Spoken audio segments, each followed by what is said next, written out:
I want to ask you to picture joy or a joyful moment. Ne? Think a moment, how does joy look to you?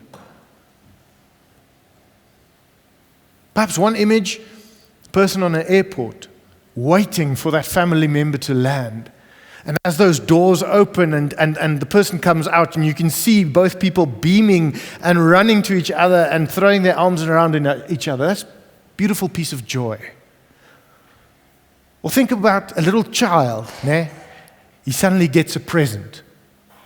And he rips open the paper and he says, wow, and then he goes to everyone, look what I got, look what I got. And you see his eyes gleaming. Ne? You've seen that kind of joy. Or perhaps, hopefully, parents filled with pride and joy because their child has achieved something special. You see them all standing in front of the camera, beaming as they pose for this moment. One of the most beautiful pictures, and hopefully you experienced it a bit yourself, at the end of the year, when the matric results are given, and you see some of the young people jumping about because it is better than expected. It's beautiful. And then there's the joy of nature, a gazelle jumping, or a little bird singing, or washing itself in a pool of water and just being full of happiness. After the cycle tour, it was lucky for me. We have an older dog and we got a young dog just a few weeks back. And I come in and this little one is jumping and it's the tail and everything. It's the joy of nature as well. I suppose you could also think of an example yourself. An image you have of where joy just bursts forth. It's a wonderful part of being human. When we page through the Bible, we read how God is described in many ways. There are well-known images of a shepherd, of a king, of a father, of a rock, if you go to the Psalms. They're fairly well-known images. There are lesser-known images, God as mother, God as a bear, which is quite a frightening one. And the one we had last week, you will run from the lion, you will find the bear. And all these images communicate certain characteristics of God. God's love, or His faithfulness, or His wisdom, or His goodness, or His righteousness. And these images and descriptions that the Bible gives about who God is helps us to become aware of the greatness of God, even though we are only seeing a small part of the fullness of the Lord. And we probably cannot comprehend a being so vast and so immense as the Lord. We're looking through a keyhole. God is. But amongst all these characteristics of God, there is one that we maybe don't think of so often. And that's God's joy. In my experience, it's God is joyful is not the first image or description of God that people talk about. In fact, often people don't even mention it when talking about who God is about, talking about God's joy. We talk about God's holiness and righteousness, yes. We talk about God's love and care. We talk about God's rule. But God as joyful, as exulting, as rejoicing, it's almost a bit strange for many of us.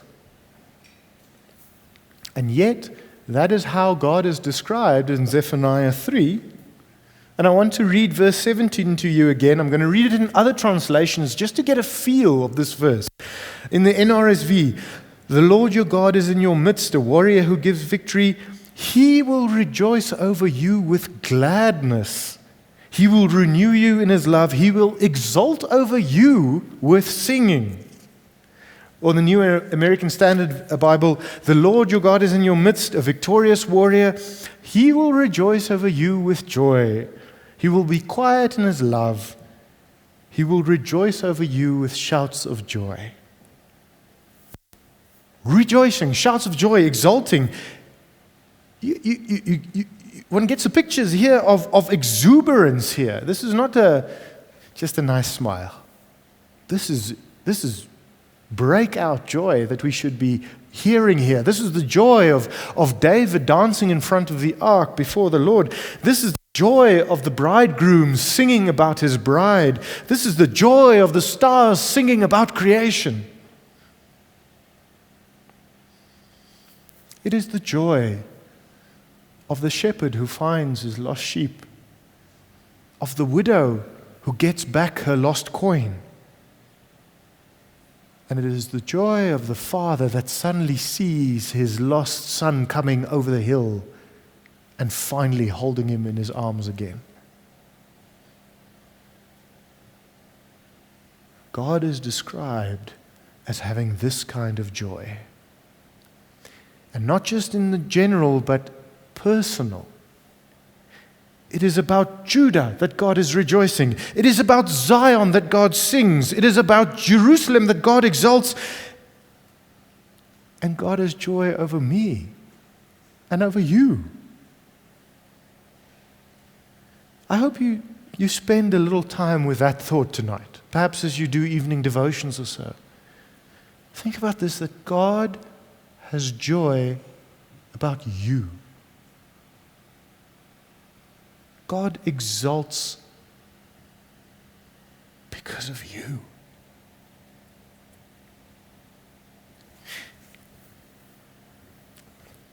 This joy of the Lord gets an even deeper significance if we consider the first few chapters of Zephaniah, because sometimes we miss things if we do not draw in the larger story.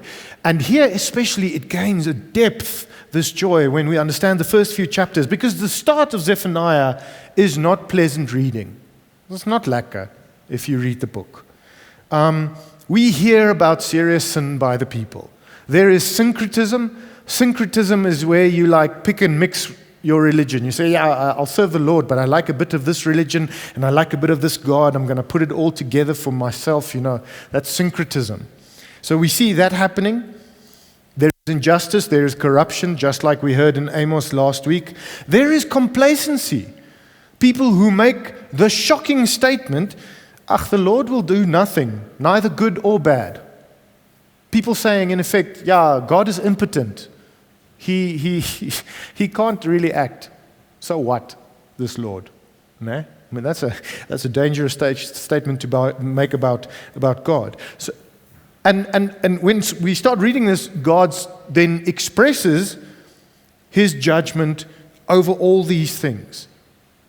And he makes it clear in rather frightening ways that we read about in the first 2 chapters. And God acts because sin must be dealt with. The injustice must be handled. There must be action about the broken relationships, both in society and with God. God cannot just let it go. He is not the guy who will just sit back and not do anything good or bad, like some of the people think. So God acts against this sin. But when judgment has passed, when the sin and injustice and the rebelliousness is removed, then God breaks out in song. Then he is full of joy and makes us part of this rejoicing. And why not? Because that which has separated him from his people is now removed. That which has broken his beloved is now healed. The poison has been drawn out. The cracks in the relationship have been repaired. There is a restored relationship of love by the end of the book. And this is an important thing to see for us tonight. God does judge. God acts against that which is wrong. He acts against sin in order that he can once again come to this place with his people where he is jubilant and joyful and lovely. He acts so that that which is broken can be mended and that which was lost can be found again. That's the progression we see in Zephaniah chapters 1 to 3. It's one that we find often in the Bible. God's judgment is a reality. But in the end, the aim of that judgment is almost always restoration, to put things back again, together again, to remove what is evil so that good can be enjoyed once more, to repair and to reunite us with Him. The best example of this is like a good surgeon with a scalpel. The doctor comes to you and he says, I see there's a cancerous growth in you. We cannot just let it go. It's going to take over your life. So I'm going to cut it out and remove it. And that's not nice. It's painful. It's awful. But the aim of that is to remove that cancer so that you can be healed and whole again. And that's the same with God's judgment. He comes in and it's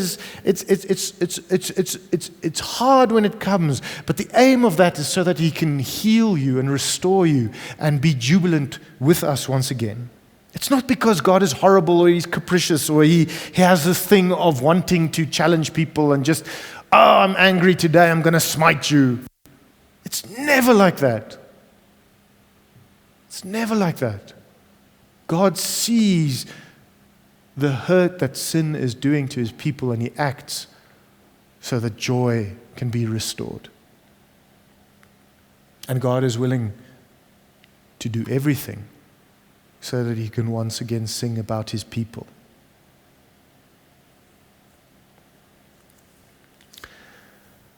The name you and I carry, Christians, actually reminds us of that God will do anything to repair the relationship. Because as Christians, we believe in the Lord Jesus Christ. This Jesus Christ, God Himself, who was willing to come down from heaven, leave the glory up there, to come down to earth and walk among us as a person of flesh and bone for 33 years, experiencing the pain and suffering of being human, and also, in the end, experiencing the horrid reality of sin when He was willing to have Himself hanged on a cross for your and my sin, where He carried the judgment for us and for our broken relationship with God, so that we can be reunited with the Lord, that the relationship can be restored, that things can be made whole again. Jesus Christ, God with us, went through the judgment for us so that everything that stood between us and God could be taken away, and that nothing remains that would diminish God's joy over us.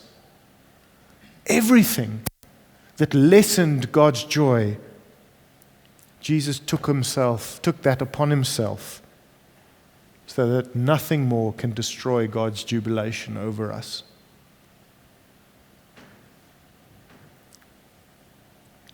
People want to have joy. People want to be happy. We look for it in many ways, in many places. Some ways are better than others. But the best place to find joy, and the best way to experience it, is in a relationship with the one who is the source of joy and indeed is already joyful about us, His children. To find joy with the God who says, I'm in your midst. I'm the one who saves. I'm the one who takes great delight in you, who rejoices over you with singing. And it is when we hear this, God's song over each one of us, that you and I are also invited to declare, sing, daughter of Zion, shout aloud, Israel, be glad and rejoice with all your heart, Kopanong, because the Lord who saves is in your midst, and full of joy over each one of you.